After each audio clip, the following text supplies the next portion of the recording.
예, 함께 나눌 말씀은 요한복음 4장 43절에서 54절까지 말씀입니다.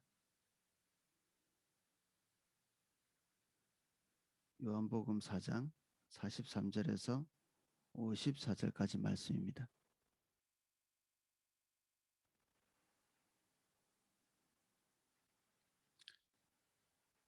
제가 본문 말씀을 한번 읽어보겠습니다.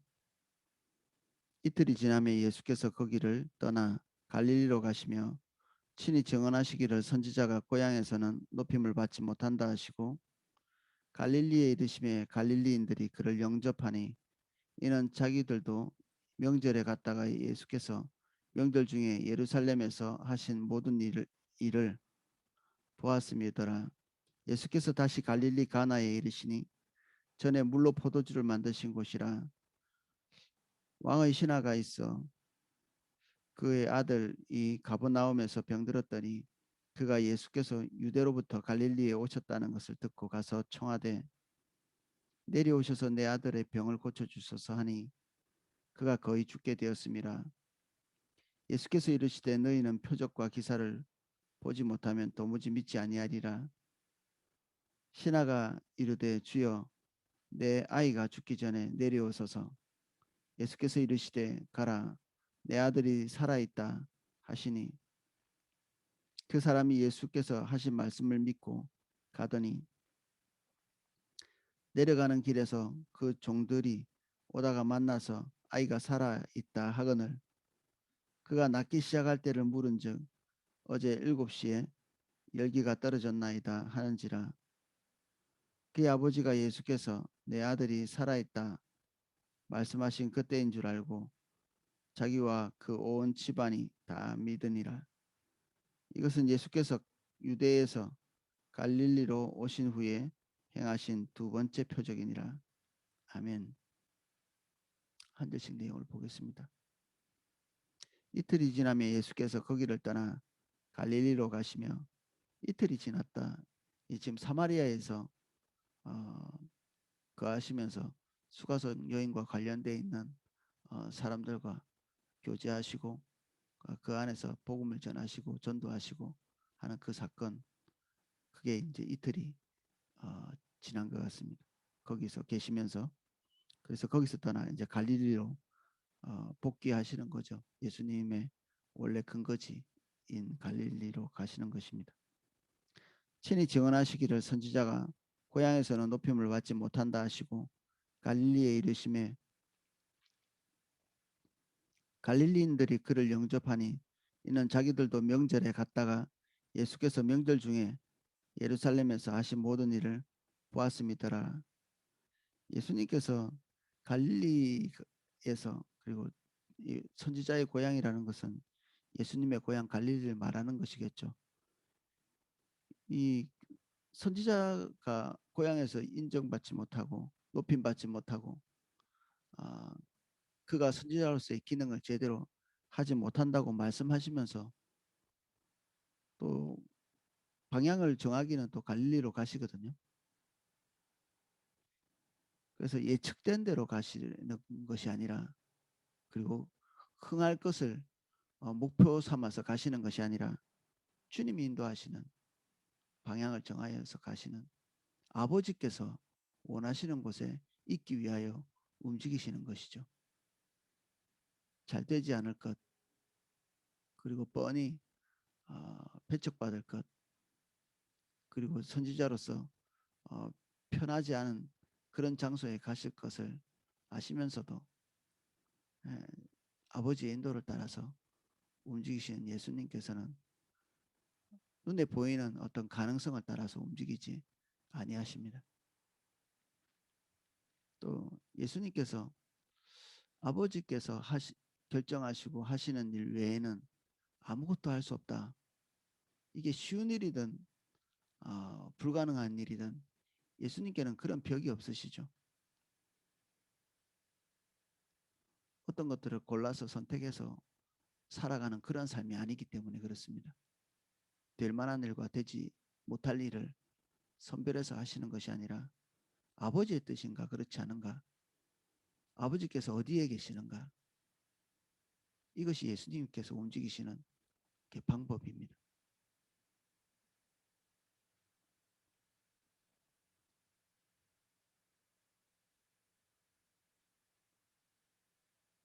(46절) 예수께서 다시 갈릴리 가나에 이르시니 전에 물로 포도주를 만드신 곳이라 왕의 신하가 있어 그의 아들이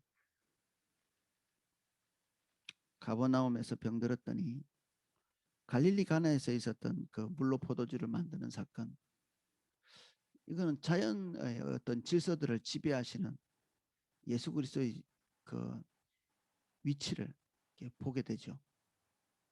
하나님의 성령께서 한량없는 은혜를 주셨다. 무궁하게 담을 수 있는, 하나님의 모든 것을 무궁하게 담을 수 있는 그 하나님이신 성자 예수 그리스도를 우리가 이해해야 하고요. 그리고 모든 예수 그리스도의 그 기적들은 메시지를 담고 있죠. 우리가 알고 있는 예수 그리스도에 대한 이해, 그 폭을 확장시키는 것이 표적입니다. 하나님께서 우리에게 뭔가를 말씀하시고 상징하시는 그런 목적을 가지고 있는 것이 예수님이 행하신 이런 기적들이죠. 그래서 예수님은 하나님이십니다. 물론 포도주를 만드시면서 이 잔치를 흥하게 하셨다, 뭐 이런 소폭의 어떤 의미보다는 모든 자연의 질서를 바꾸실 수 있는, 그리고 조절하실 수 있는, 만물은 그의 말을 들어야 하고 그에게 복종해야 하는 이런 관계를 얘기하죠. 예수 그리스도 안에서 우리도 그렇습니다. 원리상으로 예수님이 하신 모든 일들을 우리가 할 수 있도록 권한을 부여받죠. 주님 안에 있을 때 이것이 가능합니다. 오늘 우리가 그런 능력이 주님 안에 있기를 예수 그리스도 이름으로 축복합니다. 이 가버나움에서 이렇게 왕의 신하가 왔다고 그랬는데, 가버나움이 공무원들이 많이 살았다고 합니다. 이 지역이 이집트로 내려가는 길목에 있으면서 그 로마 시대의 그 어떤 그 교통의 요지가처럼 이렇게 돼 있어가지고 왕의 신하들 그리고 관료들이 많이 살고 있었는데, 이 지역에 있던 왕의 신하, 유대의 왕이죠. 이 왕의 신하가 그의 아들의 병 때문에 예수님을 찾아왔습니다. 이 관료 같으면 종을 보내도 될 텐데 본인이 직접 찾아온 것을 보면 굉장히 겸손한 사람이고 예수 그리스도에 대한 어떤 존경심, 일말의 그 한계는 있으나 예수 그리스도에 대한 어떤 믿음, 이런 것들이 있었던 것 같습니다. 그리고 또한 사안이 자기 본인에게 중요했겠죠. 아들이 죽게 생겼으니까 이 문제를 처리하는데 어떤 자기 지위나 자기 위치에 대해서 기대는 마음이 없었겠죠. 우리 지위나 위치나 우리의 힘이나 우리의 파워가 할 수 없는 경계선이 있죠. 우리의 자원으로 할 수 있는 영역이 있지만 때때로 우리의 자원으로 할 수 없는 그런 지경에 봉착할 때 우리는 하나님께서 왜 그런 일을 우리에게 허락하셨는지를 볼 필요가 있습니다. 하나님이 우리를 약 올리시려는 의도가 없으시잖아요. 우리를 괴롭혀서 하나님 기뻐하시는 그런 신이 아니시잖아요. 주님이. 그분은 사랑이시고 완전한 긍휼과 자비, 성품을 가지고 계시는 하나님이시니까 이 부정적인 일을 통해서 나쁜 의도를 관철시키려고 하시는 그런 분이 아니시죠.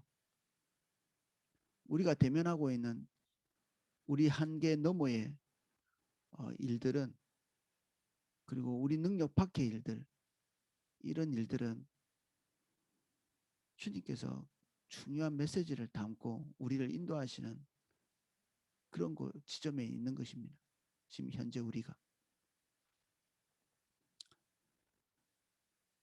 이런 일을 당하지 않으면 우리는 우리가 가지고 있는 자원을 10분 활용해 보죠. 이 방법도 쓰고 저 방법도 쓰고, 주님께서 그러한 방법을 가지고 우리를 만나려고 하시지 않기 때문에 이 최종적인 방법일 수도 있습니다. 이것이 우린 우리가 가지고 있는 환경을 기대어서 주님을 따라가는 경우가 많이 있습니다. 우리의 비전 같은 것도 마찬가지입니다. 우리의 비전이 하나님의 능력과 하나님의 성품에서부터 출처할 수도 있는데, 많은 경우에 우리가 가지고 있는 자원에 기대어서 하나님께서 행하시는 일을 해석하는 경우가 있습니다. 될 만한 것 따라가고, 안 될 만한 것은 아예 포기하고 뒤로 물러서는, 이러면 우리는 우리의 자원에 매여 있는 사람이죠. 하나님께 매여 있는 사람이 아니라 우리의 자원에 매여 있는 사람입니다. 하나님이 기뻐하시지 않죠. 일정 기간 동안 우리에게 말씀하시다 어느 시점에서 우리가 중대하게 돌이켜야 될 시점에 주님께서는 우리의 자원으로는 도무지 해결할 수 없는 그런 지점에 우리를 이끌고 가십니다. 그때 우리가 해야 될 일은 좌절할 것이 아니라, 우리의 자원이 얼마나 되는지를 재확인하는 것이 아니라, 우리의 자원을 더 늘려봐야 되겠다고 시도하는 것이 아니라 주님 봐야 되죠. 영원하시고 무궁하시고 능력이 한이 없으시고 그 뜻이 부정적이지 아니하시고 편파적이지 아니하시는, 그리고 이랬다 저랬다 하시지 않는 세상의 신들처럼 오늘 기분이 다르고 내일 기분이 다른 우리 하나님이 그런 분이 아니십니다. 변함없으시고 그분의 신실하심을 우리는 예측할 수 있습니다. 다른 종교의 신들은 예측할 수 없습니다. 왜냐하면 늘 자기 기분대로 움직이거든요. 이슬람의 신도 그를 따르는 백성에게 일관되지 않고요. 이 지금 고대 종교들이 가지고 있는 그 신들이, 그 성품이 일관되지 않습니다. 하나님께서 신실하다, 이것은 사실은 엄청난 일이죠. 우리는 하도 많이 듣다 보니까 이게 당연한 걸로 받아들이고 있지만, 누가 어떤 사람을 우리가 신실하다고 얘기할 수 있고 그를 끝까지 의심 없이 믿을 수 있습니까? 그의 의도가 선하다 할지라도 그의 능력 때문에 할 수 없죠. 우리는 우리 자녀들에게 신실하고 싶지만, 그리고 그의 필요에 대해서 완전히 채우고 싶지만 우리의 능력이 부족해서 못할 때가 많잖아요. 어떤 어머니가, 우리 포도나무교회 과거에 있었던 어머니인데, 아들이 골수암에 걸리니까 정말 아들 사랑하는 자매님인데 해줄 수 있는 것이 아무것도 없어요. 고통을 경감시켜 주지도 못하고 치료해 주지도 못하고. 우리는 자녀들에게 부모로서 나만 믿고 따라와, 내 말 하는 것대로 하면 너는 다 돼, 이렇게 말할 수 있지만 이게 얼마나 허무한 말입니까? 무가치한 말이고, 우리가 도대체 자녀에게 뭘 해줄 수 있다고 부모만 따르고 부모의 능력을 보게 만들고 부모의 보호를 최고로 생각하게 만들고, 화면에서는 우리의 생각이 한계가 있습니다. 이렇게 우리 자녀들에게 주님께서 원하시는 그리고 우리가 해야 될 본분은 주님 알게 하는 것입니다. 어렸을 때부터 주님의 보호가 부모의 보호보다 주님의 공급이 부모의 보호, 공급보다 월등히 뛰어나다는 사실을 계속 알려줄 필요가 있죠. 그리고 부모인 우리조차도 하나님의 보호, 하나님의 공급, 하나님의 생명으로 살아가고 있는 한계성을 가지고 있는 존재임을 알려주는 것이 필요합니다. 우리가 다 같이 주님을 따라가고 있는 입장이죠. 자녀들이나 우리나 죄인된 존재로서 한계를 가지고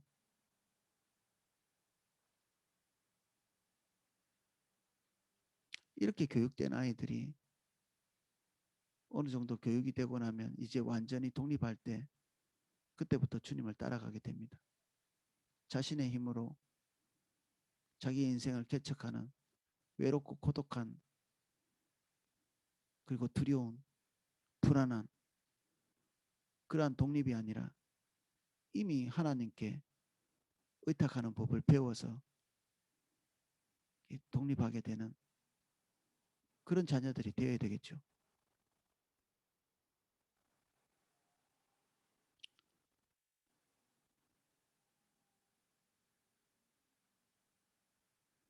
(47절) 그가 예수께서 유대로부터 갈릴리로 오셨다는 것을 듣고 가서 청하되 내려오셔서 내 아들의 병을 고쳐 주소서 하니 그가 거의 죽게 되었습니다.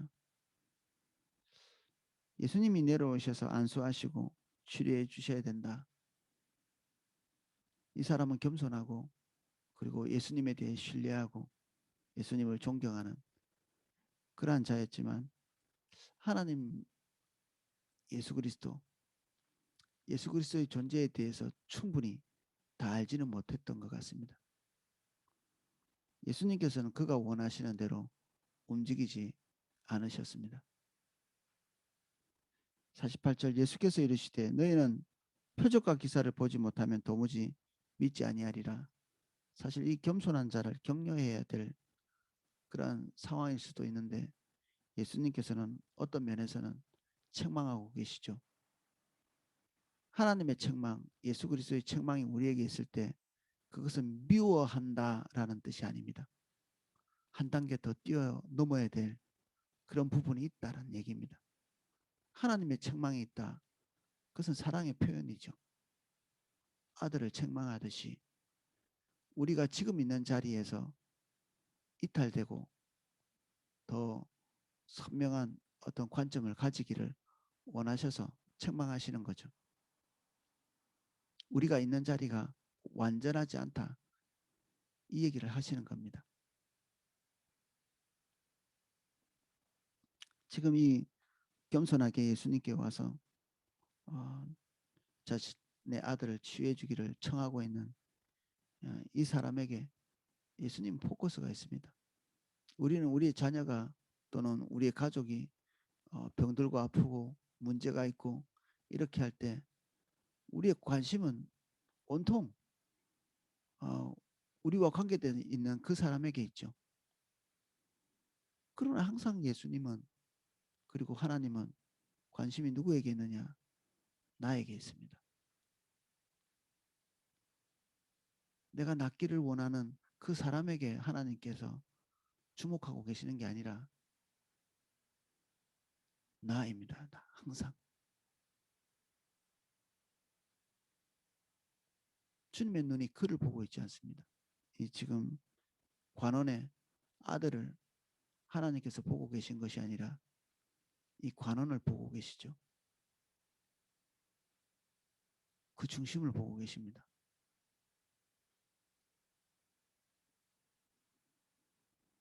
지금 믿음을 논할 때입니까? 어떤 면에서는 이 관원의 입장에서는 지금 아들이 죽고 살게 생겼는데 지금 믿음의 어떤 교리적인 부분, 예수님에 대한 관점, 도대체 이게 다 뭐란 말인가?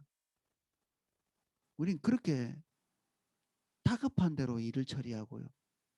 지금 현재 우리가 다급하다고 생각하는 우선순위에 따라서 움직이기 쉬운데 예수님께는 다급한 일이 없습니다. 우리나 다급한 일이 있죠. 우리는 되는 일이 있고 위급한 일이 있고 지금 시점에 풀지 않으면 안 되는 일이 있고 우리에게 그런 일이 있잖아요. 근데 하나님께는 그런 일이 없거든요. 하나님은 늦는 때도 없고요. 성급한 일도 없으십니다. 그분은 시간의 주관자이시고 공간의 주관자이십니다. 너무 늦었어. 하나님께는 그런 것이 없습니다. 그분의 무한한 특성 때문에 그렇죠. 어쩌면 우리가 무한한 존재가 아니기 때문에 이런 다급함 또는 쫓기는 마음 이런 것들이 있는 것이 당연할지 모릅니다. 근데 믿음은 그런 거 아닙니까? 우리의 자원에 매여서 생각하는 것이 아니라 하나님이 어떤 분이신지를 아는 것. 그분의 무한성에 기대는 거죠.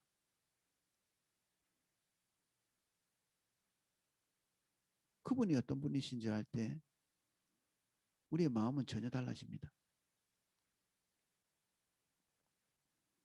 저는 어떤 상황이 이렇게 닥칠 때 낙심하고 싶은 마음이 들다가도 금세 저한테 이런 마음이 들거든요. 낙심하려고 할 때마다 이게 하나님의 은혜 같아요. 주님이 어떤 분이지? 이게 자동으로 이렇게 연결이 돼요. 항상. 낙심할 만한 상황이 올 때 주님이 어떤 분이지? 내가 내 자원에 대해서 실망하는 내가 이 하나님 앞에서 이 문제 환경을 풀 수 있는 그런 존재가 되지 못한다는 사실은 이미 지난 세월 동안 무수히 경험했거든요. 우리가 다 뭐란 말인가 도대체 이 큰 환란과 어려움 앞에서 우리가 도대체 뭘 할 수 있나? 이거는 우리 인생을 걸쳐서 충분히 확인하지 않았나요? 너무나 많이 확인했죠. 그러면 이제 더 이상 우리 자신을 보지 않는 겁니다. 이제는 자동으로 이제 주님 따라온 게 하루 이틀이 아니고 이러니까 이게 낙심이 우리 속에서 찾아오지 않습니다. 잠깐 찾아올 듯 했다가도 주님 보고 나면 완전히 생각이 달라져 버립니다. 저는 낙심이 없는 편이죠. 근데 생각은 합니다. 왜 왔지 이 일이? 주님이 나에게 주신 일이라면 이게 도대체 뭘 의미하는 거지? 주님께 묻죠. 사실 이걸 모를 때 낙심하는 거죠. 주님께서 왜 지금 이 길로 우리를 인도하고 계신가 모를 때 우리가 암담한 것입니다. 그것을 알아가는 과정 이게 영생입니다. 사실은 영생.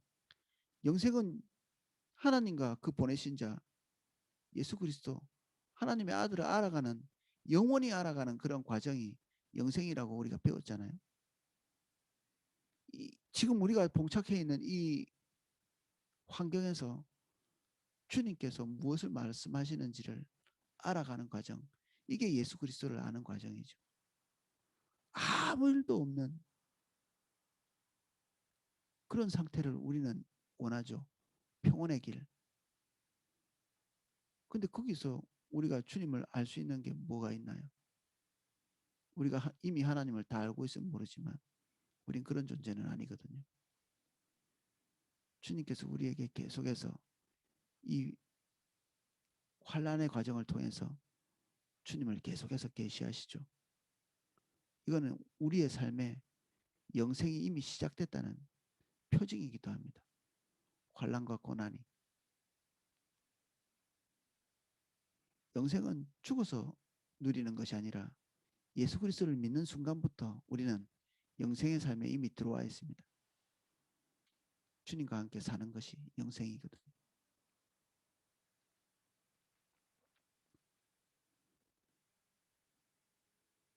신하가 이르되 주여 내 아이가 죽기 전에 내려오소서.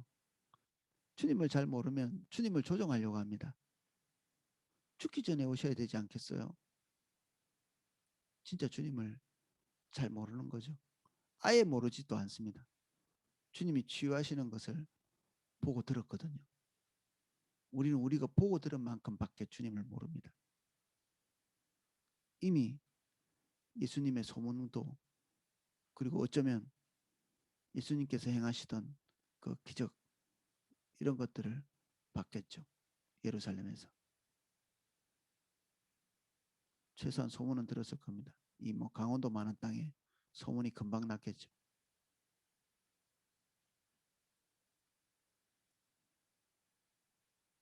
죽기 전에 내려오셔서 예수님이 역사해야 될 다급한 때입니다. 지금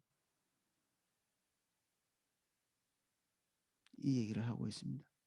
우리의 기도가 그렇죠. 우리의 기도가 그렇습니다.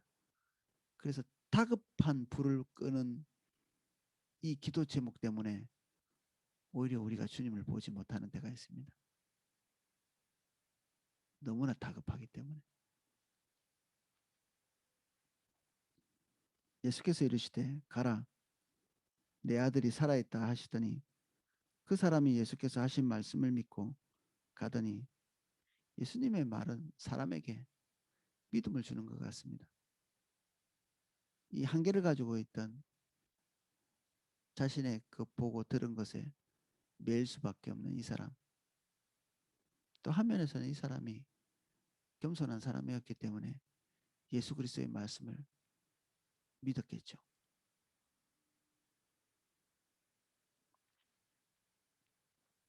데려가는 길에서 그 종들이 오다가 만나서 아이가 살아있다 하거늘 그 낫기 시작한 때를 물은즉 어제 7시에 열기가 떨어졌나이다 하는지라.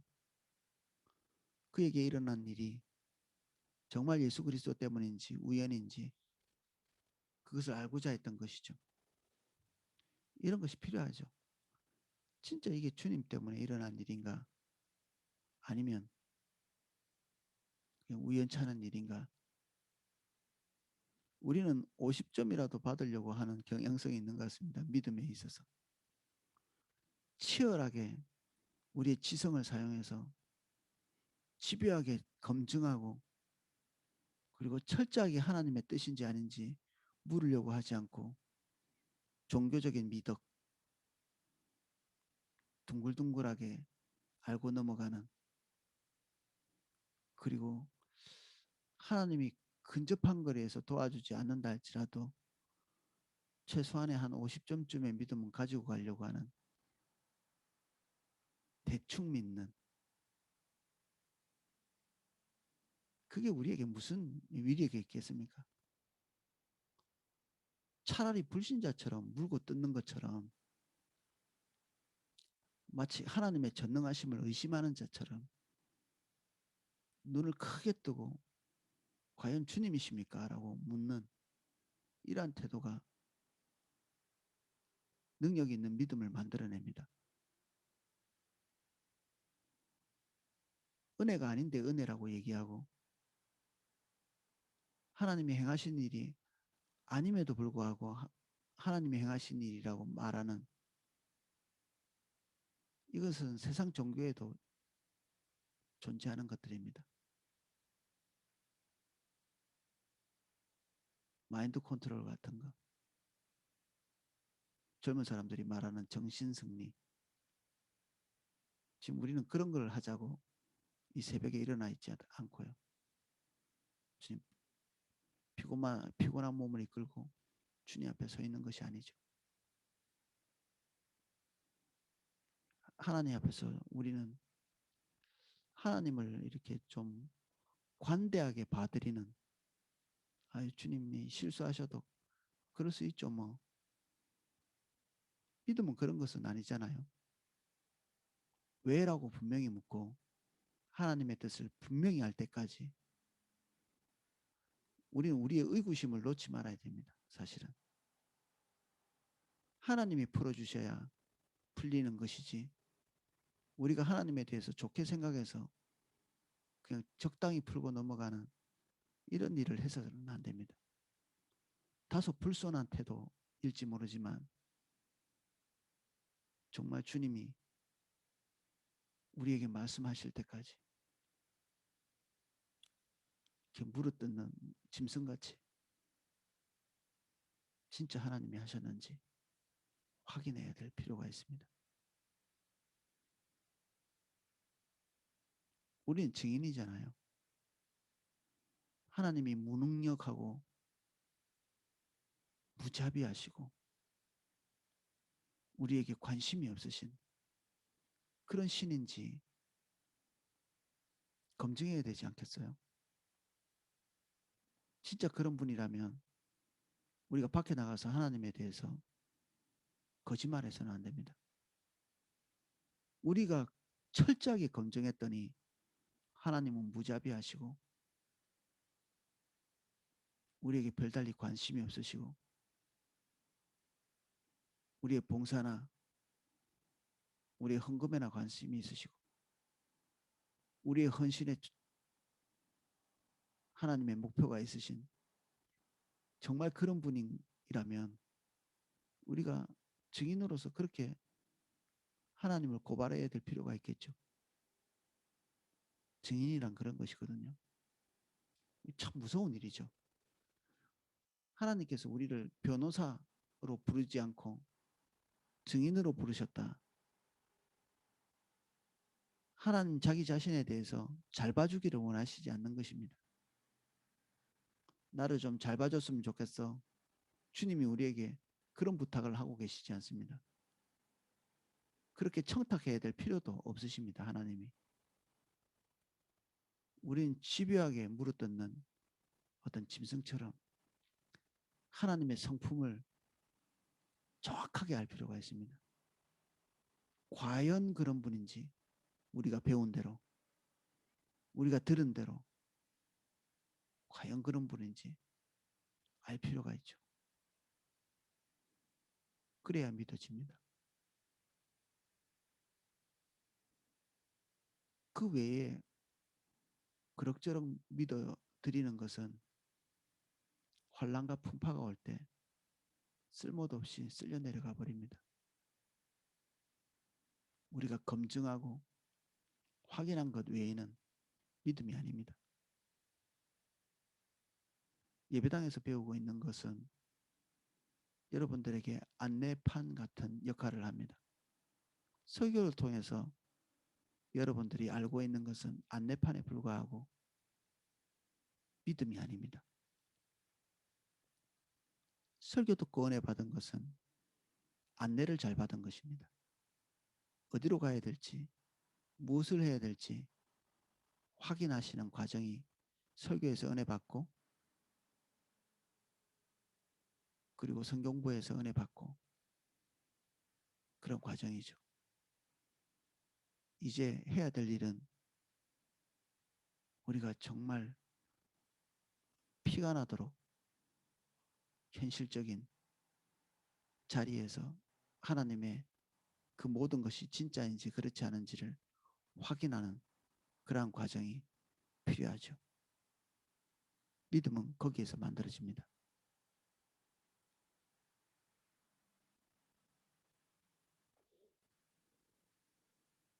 그의 아버지가 예수께서 내 아들이 살아있다 말씀하신 그때인 줄 알고 자기와 그 온 집안이 다 믿으니라. 이 사람은 진짜 믿음입니다. 이 가족들도 진짜 믿음입니다. 주 예수를 믿으라. 그러면 너와 내 집이 구원을 얻으리라. 진짜 믿음이기 때문에 그렇습니다. 믿음에는 역사가 있고 진짜 하나님의 개입이 있습니다. 우리의 믿음이 진짜가 되기를 예수 그리스도의 이름으로 축복합니다. 이것은 예수께서 유대에서 갈릴리로 오신 후 행하신 두 번째 표적이다. 표적, 사인이죠. 요한이 이거를 놀라운 일이야, 희한한 일이야, 행제했어 이 얘기를 하지 않고 이 놀라운 기적이 표적이라고 얘기합니다.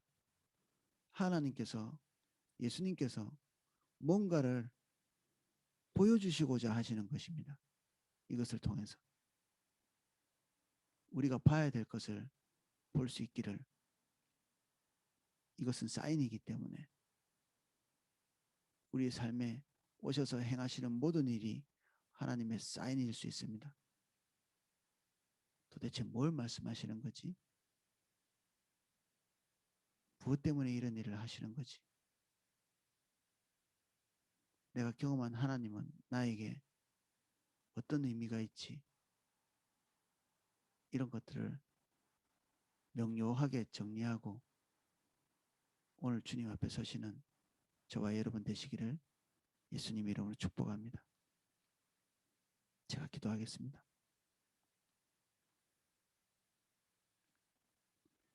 우리가 하나님을 알기 위하여 더 치열하게 해주십시오. 우리가 인정사정 볼 것 없이 주님을 확인해도 주님은 자신이 있기 때문에 우리에게 증인이라 말씀하셨습니다. 본 대로, 들은 대로, 경험한 대로 말하여도 주님은 전능하시고 신실하시고 완전하시며 그 긍휼과 자비가 한이 없으십니다. 본 대로, 들은 대로, 경험한 대로 증언하겠습니다. 주님 우리에게 영원히 하나님이 되시고 능력과 생명과 긍휼과 자비가 한이 없으신 하나님의 이심을 말씀하여 주시옵소서. 이 시간 우리가 주님을 대면할 때 우리를 만나 주십시오.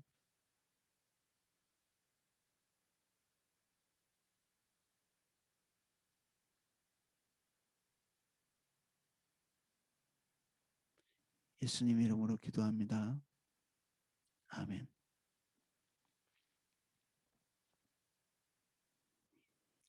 예, 제가 기도하실 수 있도록 음악을 방송해 드리겠습니다.